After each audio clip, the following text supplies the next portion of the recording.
From the winerychannel.tv, this is The Source. Here's Manfred Krankl of Sine Qua Non.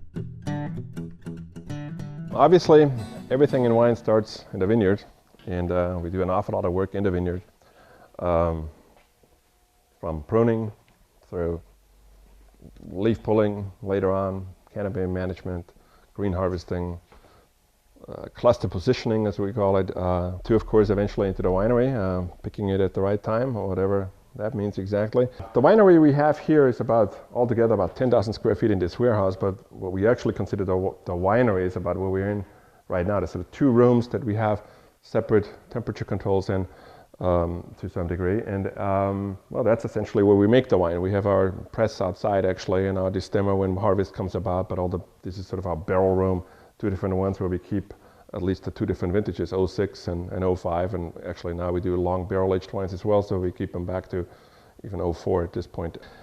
And in our case, we do double sorting, as most people do now, I think, that are in the sort of higher end game, which means when the fruit comes in, we first go on a sorting table and sort all the clusters for any impurities and leaves or anything that we don't really want to get into our fermenters. We then go in a distemmer for the most part, with most varieties, or red varieties anyways. And then I go on a secondary sorting table or a berry sorting table where we then sort the various berries that we might have missed that have any sort of imperfection. And from there we go into mostly small open top fermenters. At the end of that process, which can take anywhere between 10 days to 3 weeks, I would say, we then drain the juice off into barrels, press the must, those berries that still have juice in them, very gently, and then from there I actually sort of bucket them into the barrels as well. And then about a year or so into it, I would say, I started messing around with what the potential cuvee for a particular bottling might be.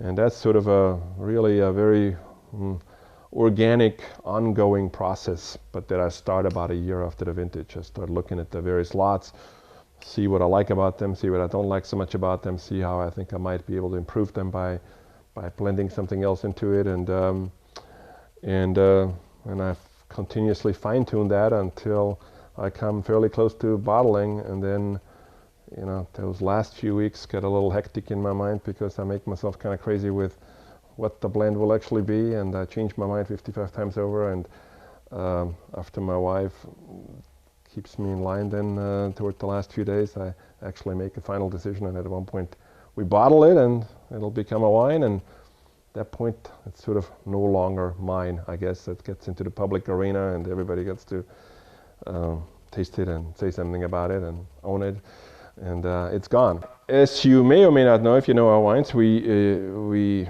do one quirky thing to some people, which is we always name every wine differently every single year. Every wine gets its own identity, and I also do a little bit of artwork. I'm sort of a hobby artist, I guess, and that's my way of forcing my quote-unquote artwork on people, whether they want it or not. If they want to drink my wine, they got to look at my artwork. And some of it you can see here on the wall.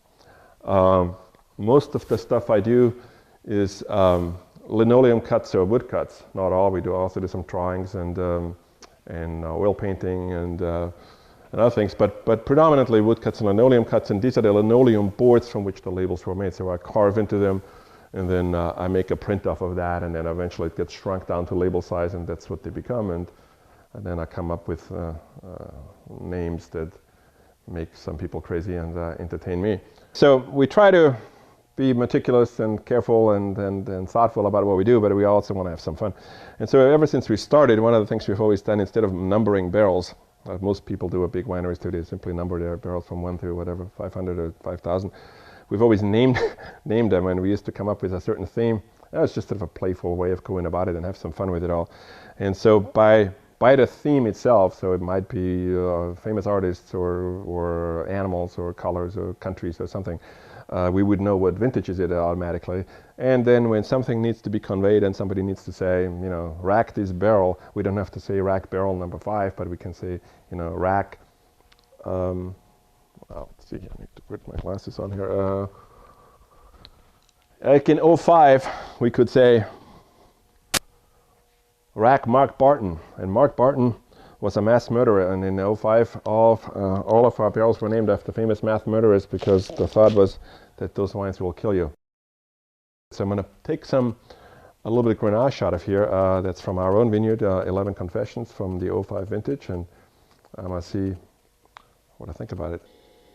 This '05 that I'm smelling now is going to go into a cuvee that we're bottling pretty soon, and it'll be called Atlantis FE2032A. That should be bottled soon. Will be coming on the market next spring in April. So cheers. Thanks for joining us here on The Source.